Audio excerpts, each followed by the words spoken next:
ಅವರು ಮಾಡ್ತಾರೆ. ರೇಣುಕಾಸ್ವಾಮಿ ಕುಟುಂಬ ಏನು ಎಕ್ಸ್ಪೆಕ್ಟ್ ಮಾಡ್ಬೋದು ಸರ್ ಪೊಲೀಸ್ ಇಲಾಖೆ? ನ್ಯಾಯ ಎಕ್ಸ್ಪೆಕ್ಟ್ ಮಾಡ್ಬೋದು. ನ್ಯಾಯ ಒದಗಿಸ್ಕೊಡ್ತೀವಿ. ಕೋರ್ಟಲ್ಲಿ ಕೂಡ ನಾವು ನ್ಯಾಯಕ್ಕಾಗಿ ಹೋರಾಟ ಮಾಡ್ತೀವಿ. ಸರ್, ಈಗ ಎಂ ಬಿ ಪಾಟೀಲ್ ಅವರು ಮತ್ತು ಪ್ರಿಯಾಂಕ್ ಖರ್ಗೆ ವಿರುದ್ಧ ಮತ್ತೆ ಒಂದು CS ಅವ್ರಿಗೆ ನೋಟಿಸ್ ಕೊಟ್ಟಿದ್ದಾರೆ ಸರ್, ವರದಿ ಕೇಳಿದ್ದಾರೆ. ಅದು CA ಸೈಟ್ ವಿಚಾರ ನೋಡಿ, ಎಂ ಬಿ ಪಾಟೀಲ್ರು ಈಗಾಗಲೇ ಕ್ಲಾರಿಫಿಕೇಷನ್ ಮಾಡಿದ್ದಾರೆ. ನಾನು ಯಾವುದೇ ಕಾನೂನು ಬಾಹಿರವಾಗಿ ಅಲೋಕೇಶನ್ ಮಾಡಿಲ್ಲ. ಅವರಿಗೆ ಲೆಜಿಟಿಮೇಟ್ ಆಗಿ ಅವರು ಅರ್ಹರಿದ್ದರು, ಅದಕ್ಕಾಗಿ ಕೊಟ್ಟಿದ್ದೀನಿ ಅಂತ ಹೇಳಿದ್ದಾರೆ. ಅಲ್ಲಿ ಮುಗೀತು. ಮತ್ತೆ ಅದನ್ನು ಪದೇ ಅದನ್ನು ವೆರಿಫೈ ಮಾಡಲಿ.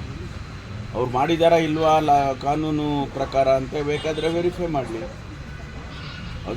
ಅದರ ಬದಲಿಗೆ ಸುಮ್ಮನೆ ಅನಾವಶ್ಯಕವಾಗಿ ಆಪಾದನೆ ಮಾಡೋದು ಸರಿ ಇಲ್ಲ. ಖಾಸಗಿ ದೂರಿನ ಮೇಲೆ ಮತ್ತೆ ವರದಿ ಕೇಳೋದು ಮತ್ತೆ ಪ್ರಾಸಿಕ್ಯೂಷನ್ ಕೊಡ್ಬೋದಾ ಅಂತ ನೋಡಿ, ಅದು ಅವರಿಗೆ ಯಾರು ಅಥಾರಿಟೀಸ್ ಇದ್ದಾರೆ, ಯಾರು ಗವರ್ನರಿಗೆ ಕೇಳಿದ್ದಾರೆ, ಅವರಿಗೆ ಬಿಟ್ಟಿರ್ತಕ್ಕಂಥದ್ದು. ಏಕೆಂದರೆ ವೆರಿಫಿಕೇಷನ್ ಮಾಡೋರು ಯಾರು? ವೆರಿಫಿಕೇಷನ್ ಮಾಡಿಸಿ ತೀರ್ಮಾನ ತಗೋಬೇಕಾದದ್ದು ಅವರ ಕರ್ತವ್ಯ. ಅದನ್ನು ಮಾಡಲಿ ಅವರು. ನಾವು ಹೇಳ್ತಾ ಇರ್ತಕ್ಕಂಥದ್ದು, ಎಂ ಬಿ ಪಾಟೀಲ್ರು ಹೇಳ್ತಾ ಇರ್ತಕ್ಕಂಥದ್ದು, ಸಂಬಂಧಪಟ್ಟ ಸಚಿವರು ನಾನು ಯಾವುದೇ ಕಾನೂನು ಬಾಹಿರವಾಗಿ ಅವರಿಗೆ ಅಲೋಕೇಶನ್ ಮಾಡಿಲ್ಲ ಅಂತ ಹೇಳಿದ್ದಾರೆ. ಅದನ್ನು ವೆರಿಫೈ ಮಾಡಿಕೊಳ್ಳಿ. ಸಾವಿರಾರು ಜನ ಕಂಪ್ಲೇಂಟ್ ಕೊಡ್ತಾರೆ, ಸಾವಿರಾರು ಜನ ಆಪಾದನೆ ಮಾಡ್ತಾರೆ. ಅದೆಲ್ಲ ವೆರಿಫಿಕೇಷನ್ ಮಾಡಿದ ಮೇಲೆ ತಾನೇ ಸತ್ಯಾಸತ್ಯತೆ ಗೊತ್ತಾಗುತ್ತೆ. CM ಆಯ್ತು, ಸಚಿವರು ಟಾರ್ಗೆಟ್ ಆಗ್ತದೆ.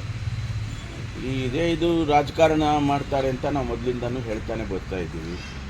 ಹಾಗಾಗಿ ಎಲ್ಲ ಈ ಭಾರತೀಯ ಜನತಾ ಪಾರ್ಟಿಯವರು ಈ ರಾಜಕೀಯ ಉದ್ದೇಶ ಇಟ್ಕೊಂಡು ಇವೆಲ್ಲವನ್ನು ಕೂಡ ಮಾಡ್ತಿದ್ದಾರೆ. ಅದಕ್ಕೆ ನಾವು ಜನರ ಮುಂದೆ ಸತ್ಯಾಸತ್ಯತೆಯನ್ನು ಇಡ್ತೇವೆ. ನಾವು ಯಾವುದನ್ನು ಕೂಡ ಕಾನೂನು ಬಾಹಿರವಾಗಿ ಮಾಡಿಲ್ಲ ಅನ್ನೋದನ್ನು ಈಗಾಗಲೇ ಕೋರ್ಟಿಗೂ ತಿಳಿಸಿದ್ದೇವೆ ಸಿದ್ದರಾಮಯ್ಯನವರ ಕೇಸ್ನಲ್ಲಿ, ಮತ್ತು ಇಲ್ಲಿ ಕೂಡ ಅದನ್ನು ಜನಗಳ ಮುಂದೆ ಇಡ್ತೇವೆ.